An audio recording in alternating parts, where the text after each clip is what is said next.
So after that, you started dating shortly thereafter, correct? A lie. That's one of your lies. Okay. Hello, family. Welcome back to another episode of Journey to Harmony. I'm your host, Richard Harmon. Today, I want to come to you and talk to you about this Fani Willis situation. So, Fani Willis and Nathan Wade have both testified today in terms of their relationship. So we know that there's some inappropriate situations going on.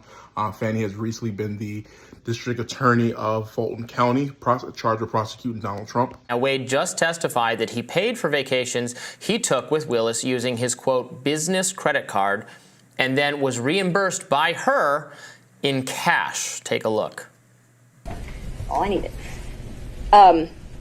You said in the affidavit that you roughly shared travel, though, correct? Yes, ma'am. Okay. So this roughly sharing travel, you're saying she reimbursed you. She did. And where did you deposit the money she reimbursed you? Oh, it was cash. She didn't give me any checks. So she paid you cash for her share of all these vacations. Mr. Schaefer, you'll step out if you do that again. Yes, ma'am. Okay. And so all of the vacations that she took, she paid you cash for. Yes, ma'am. And you purchased all of these vacations on your business credit card, correct? Yes, ma'am. Okay. And you included those in deductions on your taxes, correct? No, ma'am. No, you did not. No, ma'am. No, you did not. Now, in an additional hit to Willis and Wade's story, a former Fulton County DA employee and personal friend of Willis since college testified that Willis had definitely been in a relationship with Wade since 2019, which directly contradicts filings in which the pair claimed their relationship began in 2022. Let's just go one by one. Let's start with the first one. What's the first time you went on vacation with Mr. Wade? I think the first time we went on vacation was around April of 22, and it's a vacation is a stretch, but I'm trying to be comprehensive. I recall April of 22. His birthday is March the 18th, so that would have been his 49th birthday. I took him to like Tennessee for the day. I think we went to a museum. I think we might have stayed the night. I'm not sure, but I mean, Tennessee's kind of hard to call a vacation, but I just am trying to be inclusive. And it, like I said, I know it wasn't more than a day. So you didn't spend the night? I think that we did. That's what I'm telling you. I think that there's a possibility that we stayed that night in April of 22. All right, guys. So there it is once again. I'm not sure about you guys, but my wife and I, we went on a honeymoon 7 years ago. I still remember us getting there. I still remember the room that we stayed in. I still remember how many nights we stayed in. It's kind of weird, you know what I mean, for the fact that this is an exciting relationship that she has been in, and for her not to have so many recollection on many of these things is kind of strange overall in and of itself. It's continuously, they continue on with some questioning here. We'll go and watch a bit of that. If your first time joining, please hit that like button, consider subscribing to the channel, and here we go. And when did you start dating? When I started dating Mr. Wade, it was right around then. April 2022? 22, yes. 2022. It was around then. I don't know, like, you know, it's not like when you're in grade school and you send a little letter and it says, will you be my girlfriend, and you check it. I don't know the day that we started seeing each other, but it was early 22 is my recollection. Okay, early 22. And you all went to Florida on vacation as well? I don't recall going to Florida on vacation with him. You never went to Florida with Mr. Wade? When we went to get on the cruise ship, we went to Miami. Okay, that's the only time that you went to Florida with him? I think we went to Miami and spent the night. That's my recollection. All right, so in this next section right here, they're getting ready to start asking her questions about this whistleblower, Robin, I believe her name is. She was one of her friends. It looks like they've known each other for close to 30 years, and there seems to be a bit of a falling out as a result of it.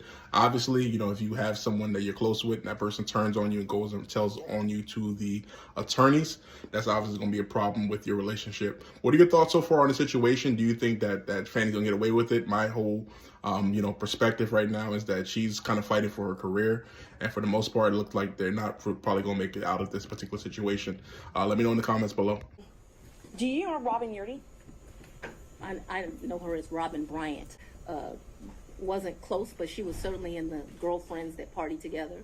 And then, like I said, I ran into her about 10 years ago in Atlanta, Georgia. But we didn't talk throughout that time period. I didn't see her. I didn't even know where she was. When I ran into her, I was surprised she was in Atlanta.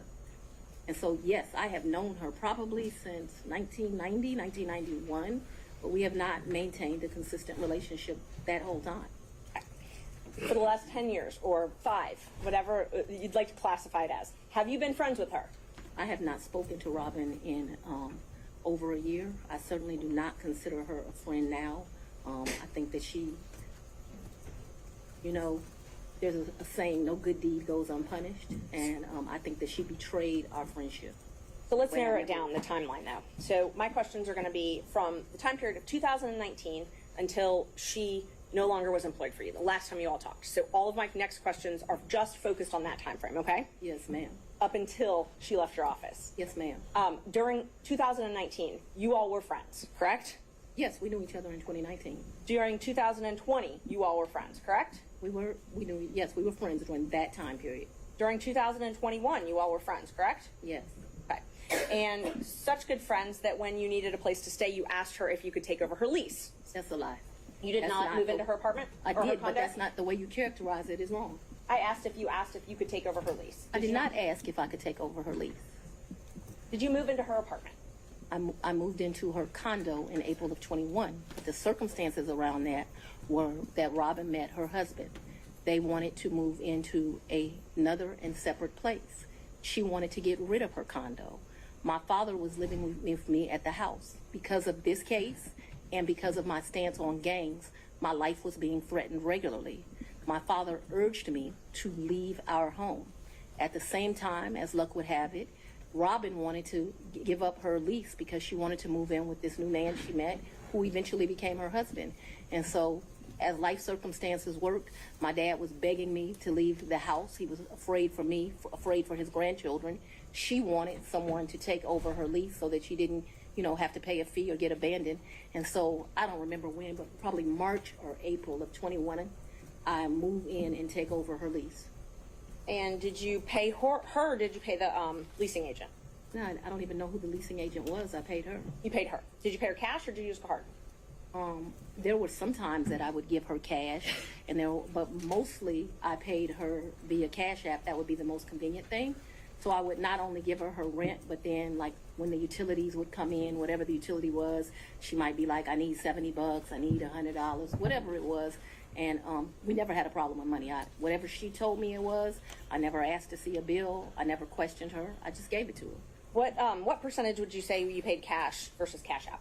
Oh, the vast majority was Cash App. I don't know what percentage. I'm not going to guess that.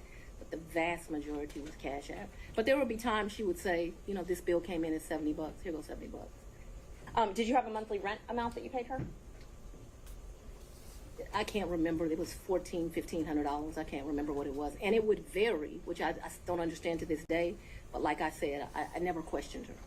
When did you move out? Whatever she said it was, that's what I paid. When did you I move out? abruptly moved out in February, either late January or early February of 22. Of 22. Yes, February ma'am. 2022, is that what you said? February of Yeah. 22. I believe it is January, but I paid her half the rent of February of 22 is what I remember. And because I was offering to pay the whole rent, even though I didn't live there, I didn't think it was right. I ended up just paying her half the rent.